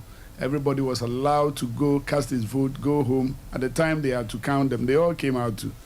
And what was even he said Kumewu no. If we went to Kumewu also for something, not necessarily anything. You also want to know, say the Crawford can how is the election now in Kasano? The turnout and other things will pop up. How for the NDC candidate, there was no way to be to me and winning. So we also have our strategy. That's why we went to Kumu. So anyway, BBA anywhere I'm a say at the Boni BAC. Of course, I send off. That is why where I'm coming. I send off. As a money bread, we have no crack chain NDC for our mono a warm candidate. That particular seat, if you've monitored the elections in this, it has been a swing seat. It has not been like it will be here to make it. And for the first time, there was skirt and blouse. That is exactly 2020. Yeah. So what I'm saying is that the whole year BBA peculiar to our usual elections. I BBA anyway, basically. Of course, NDC test here Zuba the Cherry. It's coming from an NDC man. To Unyini. Oh. What do you think they will test? So are you saying say over test information about Zuba Akacho? And you see, what kind of test in here? He didn't mention or say they believe to be MPP. Somebody leading them. So it's as a speculation now, usual speculation in home chronicle. And you be able Omanhene. So you even deploy a tax to a place. I don't know what are they even going to do? Are they going to kill people? Are they going to strip them that Munkoto? Are they going to say Omode Omonsa ABC Susa Munkoto Nkahana? saa nneɛma no nyinaa no atwam. And I can tell you, the police presence are felt there. To the extent that even hotels are anyone amount for crowded Dabontino. The police are trying to even help them because they've seen the situation there. Asembeku is not, it's a traditional town. Even a Diane home, it's not like baby Albania and Nema to your comfort. So there are people sleeping under tents. Police is taking care of all those. As Zuba rightly said, the hinterlands, and I read things here. Because what I have here is that the hinterlands polling station is near 56. That's exactly. And a roadside here 40. That's exactly. Making 96 polling stations. And the things that the police don't know. They know the terrain. There are police commanders situated at that place. There are superiors from the central region who know all the terrain. So anything, and this is a by-election. I mean, it's not like most of the time, no. First, and I call here, and there will be most of the time. So by election turnout, it's not because we need it. Why? I didn't know being here. What is the sense of we going there? No, I can understand. Everybody wants to win, and a majority, minority. Yeah. But it looks like money deceit to the core. The opposite. Say, meaning I don't know what to say. Meaning, maybe our person will push me because the parliament is, as you all know, sharply divided. Yes, Obia Obenya Bakwa candidate Hubiano. No, no. Going for this by election, there's no ways. Another seat, and yes, a NDC seat, me fan say yes, save seats for them now. When we were going for the 2020 election, there were some issues with our candidates. A whole lot. That was the reasons at Ebasa. Two, Papana Ankasa, NDC for our presenting. Emremono. In some be by and some no cry sign what you read. Obi nim the fate. So say you present somebody who the people can trust, who the people can confidently say, wait ye. But I can't. We have not told them that. Because the president added his voice. So why do you want to vote for somebody who might be jailed? And now kind. No, it's maybe very responsible. No. Very responsible. I can play it to your hearing. That the whole person will be judicial. Prejudicial. Nando said it. No, let me tell you. The whole president joins this one. Who can? You see, or may? You see. So when as for the semantics. Oh, what the president said. No. Let me tell you something. Your president will come out. Okay. Judges cry. Sometimes they refer to court issues are already that. And in summer, a bar. Omanhene say, "Oh, sunsun da Adamusa Kande." Because he's a lawyer. And how can you describe? Because the difference is so clear. Adamu Sakandi had not taken any steps to renounce his citizenship, and even at the time, on the day of judgment, he still was a citizen. It doesn't stop. It doesn't change anything. At the time of filing, were you a Ghanaian? At what point does somebody become an MP? At that point is what the Supreme Court says that when you are filing, at what point somebody becomes MP was not. At what point somebody becomes MP was not in contest at the Supreme Court. What we do at the Supreme Court? What was there was that the interpretation of Article 94 was that. At the time you were filing, the first paper, no, the question was, are you a Ghanaian? If you said you were Ghanaian, you should not owe allegiance to any other country. If you had done processes leading to you renouncing, that is immaterial. I like the way you've dealt with this issue. It is what they said. You see, the NDC, these are the things that they always tell their people. And sometimes they mislead them into ombayana di panako hitting. Then later, Oman who say Adea. The first thing that you pick a form, it asks you, are you a Ghanaian? I don't know how can you know. And two officers are from Nana or the same commissioner for oath. You think it was just a yuka. That was the beginning of the process. To be a walk and into the piano. almost have their own set of interpretation. So what everybody was saying is that there is a precedent. Ekoye say, Edru hon Ekoye say, and no we are seeing judges, almost in some ayedi, and almost they compare. So Obi cannot refer any prejudice. So the president was not being prejudicial. Is that what you're saying? Not at all. Anything now I'm trying. Is it not for elections in Tino so cancer? I said a do you think it's for nothing that the president moved from there to Asen? We are there to tell the people, say, Sama, and Trona Homu channel. Look at Obabi and Sama, and what viral. Have you seen the NDC coming to condemn them? That lady telling her, say, Asama Okana, and Yanokre. So, President Pessoa Pamo speaker. Look at this level of intellect. You could see, say, on one because Asama Okana on Tiasia. And then we are saying so, and we are moving forward. What we are saying, say, when they go there to lie to these people, we will come and tell them the truth. I didn't think also president because of and this their people. You could see people, seasoned lawyers from the NDC. No more follows our name away. Meanwhile, if you are see up 2020 election, almost catch a Ghana for we are for only last year or this year, a don't get to come and tell them, say, Omukra no money evidence be. Tikata told them, say, there are no more yen, and for so they shouldn't even go because they don't have any shred of evidence that they can take it. But they made everybody understand those days that we are election, I say, a B in a debut almost plain. So we are better now. Hey, Ocean the posture, meaning I don't know, on Nimsa as enough. It will not go well with them. I'm telling you, Omanhene. They know that they will lose. The dynamics have changed because as same for Nankasa, they are not all that daft. Say Obia and Kosku Kronoso. The people within them Nankasa have shown them that Masa Nipana ye can asem no. Near me no. Obey to me ako them. Obey to me ye jano. So which one Mufu say ye fire? Because me, I'm trying to put out something. We have to tender. Obanhene, you need pass it out deliberately. I'm on mine boka. This time, I think we have to amend our decision. Obia namne sasu saying you wo. Name my deliberate. So Nim say he hold allegiance to any other country. Another country for no Obama yatuaba.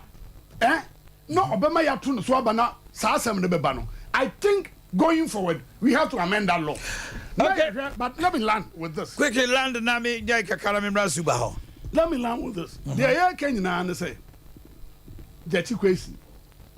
Assem dance. Yanka say, what give him an answer with this. Okay. But the other Sudian to say, a sea, and say, a coyer. It's probably say, a Besano. This is coming from Fred, former aide to the former mayor. I said the president said what the president said was how can somebody in prison work for you? In reference to what Jachikwe said, even when he is jailed in prison, he will win and the people will come and vote for him. It's not on Kasani. But if you listen to the president, so comment now, they're a boy, they all say, why do you want to vote for somebody who can be jailed?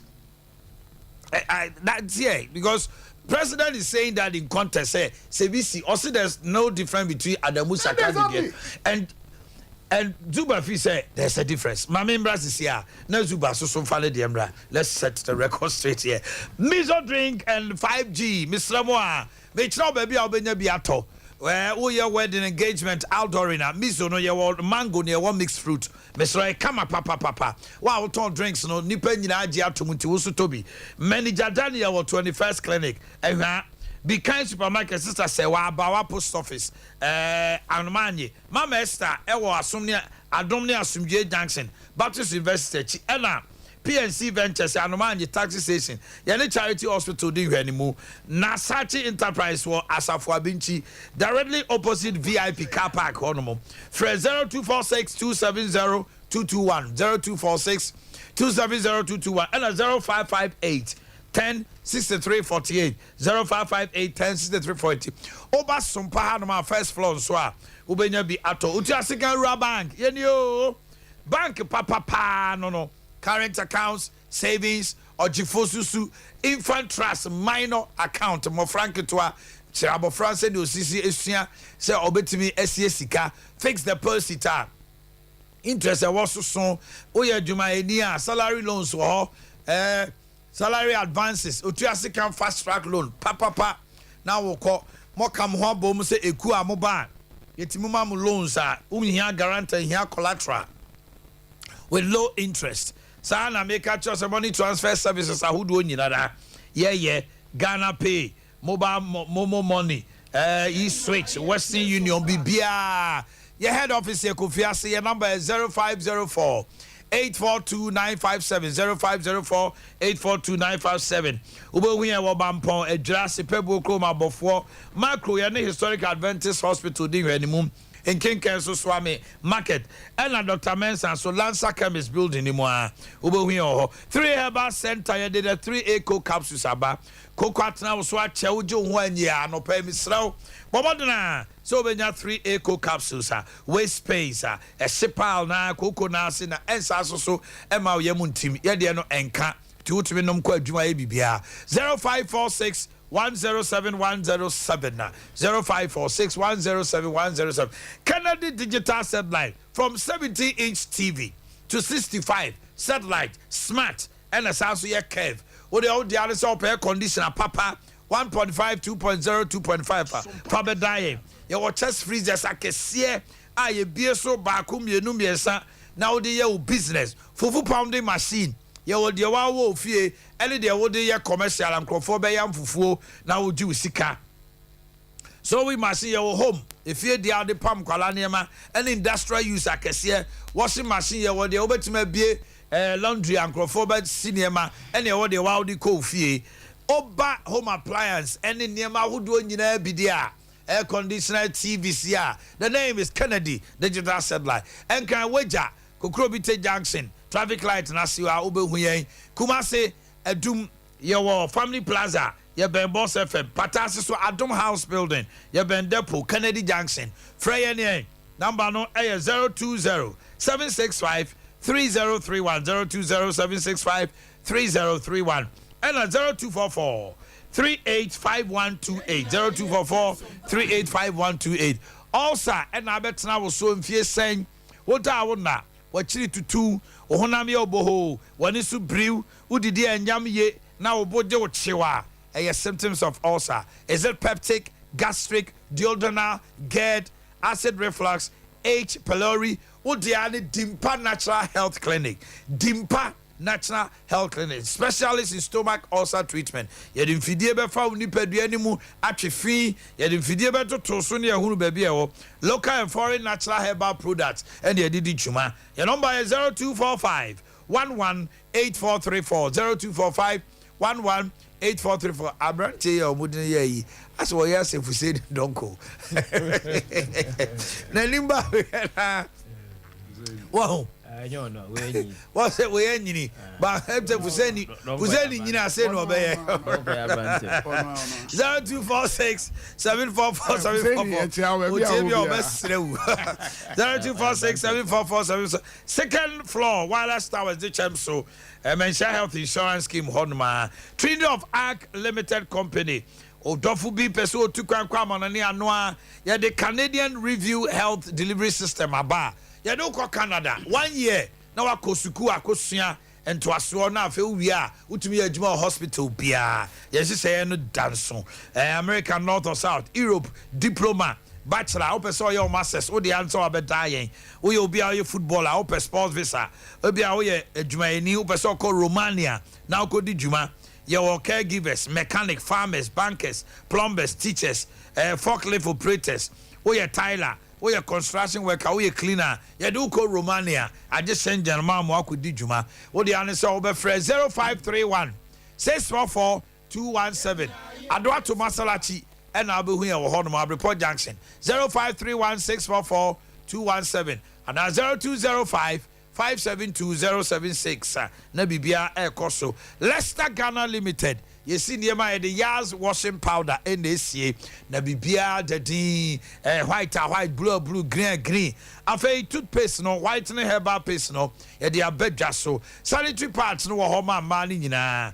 minty extra long heavy flow wow ubunsa umoja ne ba kese pa ne wo homa the old light the old so normal ni nyina ne say yas sanitary pad your pinty line ashim and your polythene how dey be kra women's no so kama na enhadwen baby wipes no so wo ma mofrato moto omunya nappy rash toothbrushes no duchess duke princess and monarch so ho frey 0501 390337 open doso poto adum otum for state in chain ana ahima kokobe osofo ho 0244 596943 Arilac Baby Foods Joy Wind Company Limited.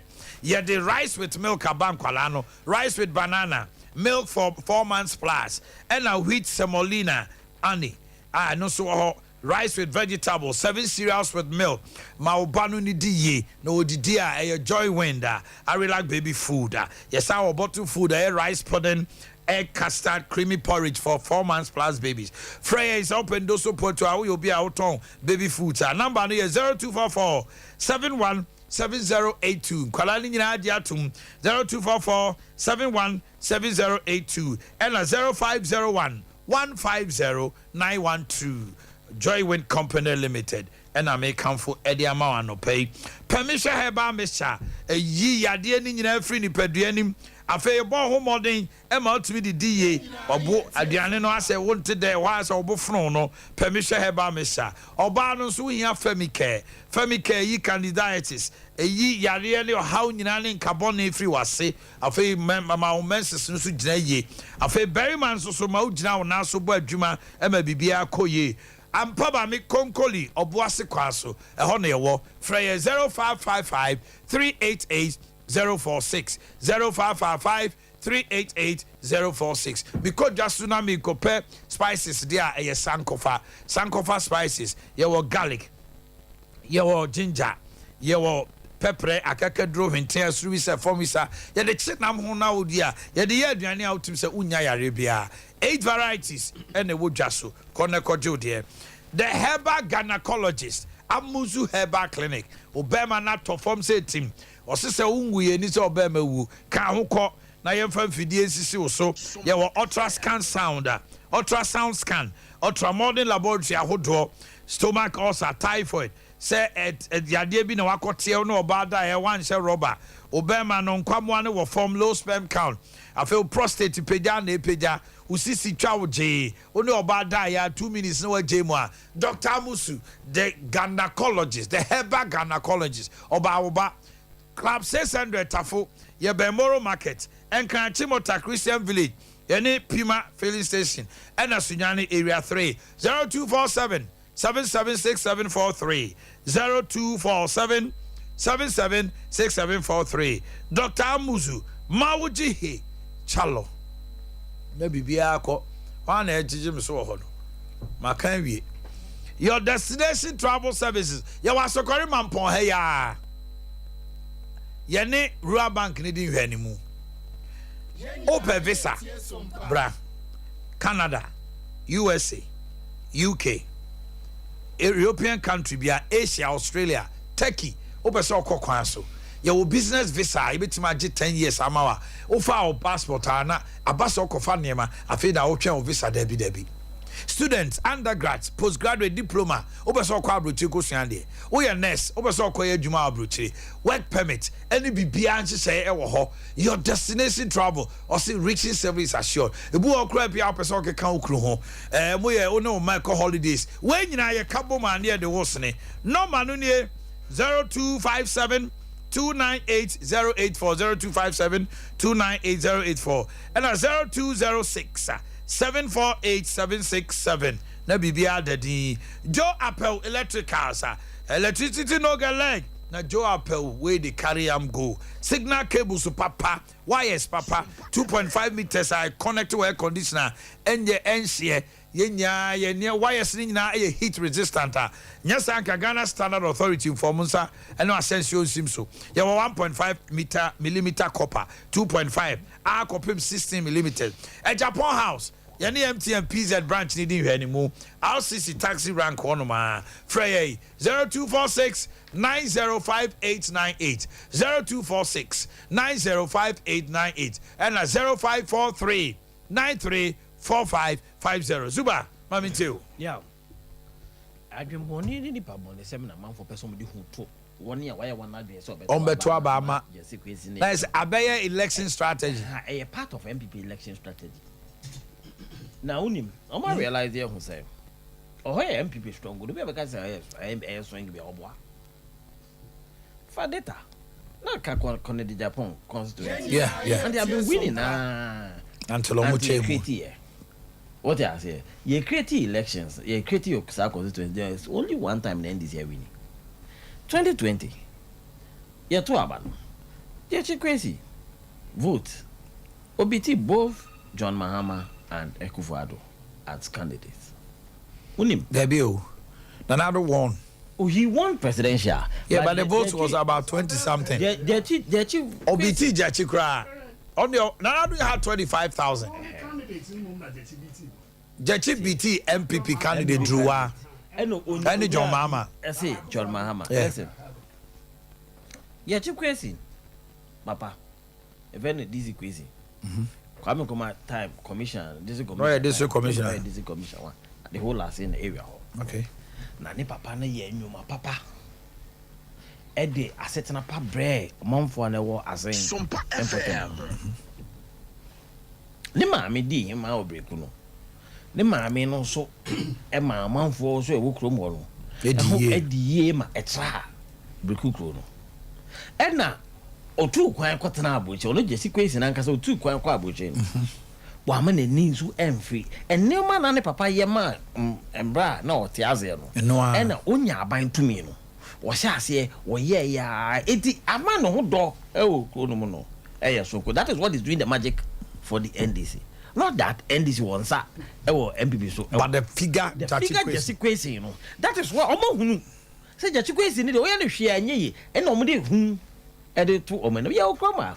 Some court okay, yenya judges are almost a lot of them have publicly spoken against the judgment. And you see Article 94 na can say. It specifically talks about owing allegiance to another country and becoming an MP. Supreme Court we have man who say processes no at this starting in but the ultimate. The thing make us yes say who get a birth certificate in Supreme Court to know who get a birth certificate it is not enough proof to prove it's a you are Ghanaian. A citizen. But who got a birth certificate now? What trust me ba my trust me a Ghanaian. Me ma check grab me free. E wo Ghana. Sa paper no and what require passport the answers where Ghana ni. But passport they could wear jitum so yeah but yeah this starting which is the birth certificate yeah jitum. So what are you telling us? At what point does somebody become an MP? Make a just a interpretation of the money. Scientists will power, the interpretation will be different. So you think the interpretation came because MPP manipulated it? May say that may say. So MPP NDC no power. The interpretation will be different. How? Oh, is it not the same people? Judgment no do be why buy fees so as you. But who's an wo. What I say? So you think it was cute? Be me can say it's cute. No other catchers watching me contempt. Those are I know your rem. I know your rem do for me to make. Emu your rem. Emu your rem. But me young. Now it becomes extremely unfortunate. If the president who is supposed to be the custodian of the country because of political expediency joins this bandwagon of propaganda, then it means that the president is moving away from his responsibility of being the unifying element. No, akwa jina ne party afa. No bi ko ka che say wo pe kwan agi tumutu atumtu na usu. Wo ni ye na eches. Sompa. Wo ni ye. And clearly, we hear no maybe a book la so and no my word Japa book na ye hu ota. Obia begin to say Japa book we am troy. But no man a woman in manifest it. Nina dan word who them say obi yan no baby e dey aton Ghana Japa de. E dey amana ho. Wrap it up, mommy. And no dey sa who we no. But the good thing is that what kwase a. One antim say the yan antim na. You know there's no way Jachikwesi is losing this election. So you're winning. Jachikwesi is winning the elections. Thank you. My member, Charles Opoku, is he winning? He's winning. He's winning. On the NY or your soul BBSF and Abrewa Foundation. Onse no ka obi oha sebio ne ma me nisika ne papa nisika but the brown one kasa wabo and then su ne ban kro the tikro you might have all those yeah can be grana yeah or say no to Canada you know no the believer that is irrelevant what we are saying what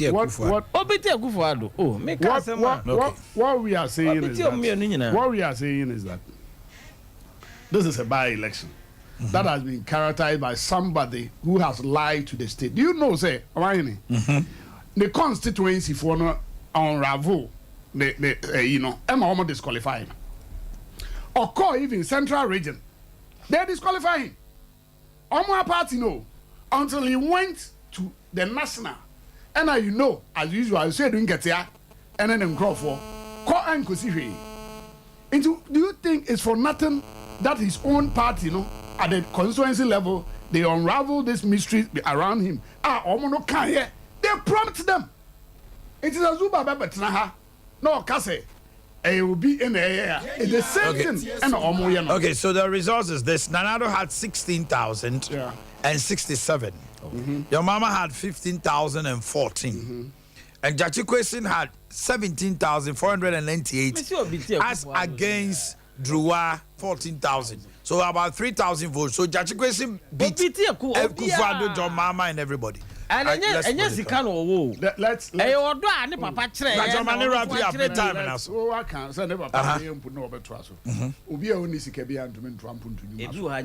That is what is a fact. Because Papa and near maybe Boabo now in this car won't remember Twasso. They're making you understand. They're making you understand. What makes you think Charles Poku is winning? Everything shows that. Jasmine. And they made even attempt to dent his image by saying, say, I'm running out of the room, maybe I don't know the kind of who people. painted his image. Oh, but it's all over. So almost why they on tour about don't qualify. And image. Quite ready and I'm almost Kafahu. I'm back. Some agents more lawyer. We are seeing now what you do. I'm qualify. But without into way no, they're making you say the people of our assembly know what it is. Sometimes when they tell us to say, I said the Omo media bemda, and near man no boss say, they were there on 2 occasions. One way we near Baba. What did they do for this people? No, I'm not talking about you're talking about general election. So what did they do for them? Now, what did you do for them? So you don't have any business, moral right to tell them that. Let me land. You let me land. And then come on to now. So the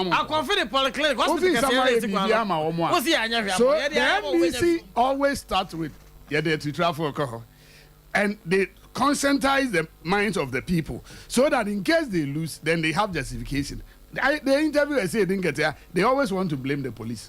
Meanwhile, when you went even to your own imam and someone in the Jina, or police came there. You guys were fighting among yourself and other. All that we are saying is that what it is now is that Poku is winning. Charles Opoku. He's let's wait for tomorrow. And by tomorrow, Charles Opoku. Charles Opoku. We are going there.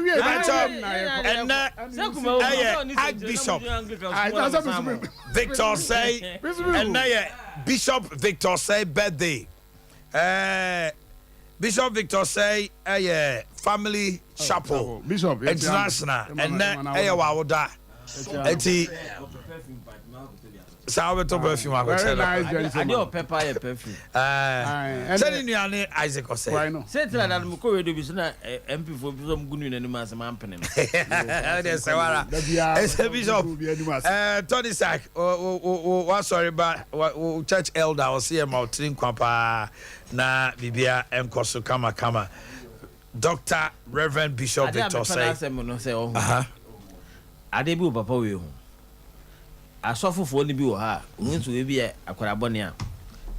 no as o de oni say papa we de de wase pa no uno fo adam I know be sounds Any also so me say you de me hu oba chew da wo twe wo mo papa and no nyina so sachira so ye pa o ya de wo then no ya de ho oh there be uze asofo fo ebi mu pamu nipa they repel otwi nipa ben no oh bishop there Reverend Dr. Bishop Victor say bedasi amu ya sorry ma look at that yep 25G as a papa say very cheap utimi fan ro utimi say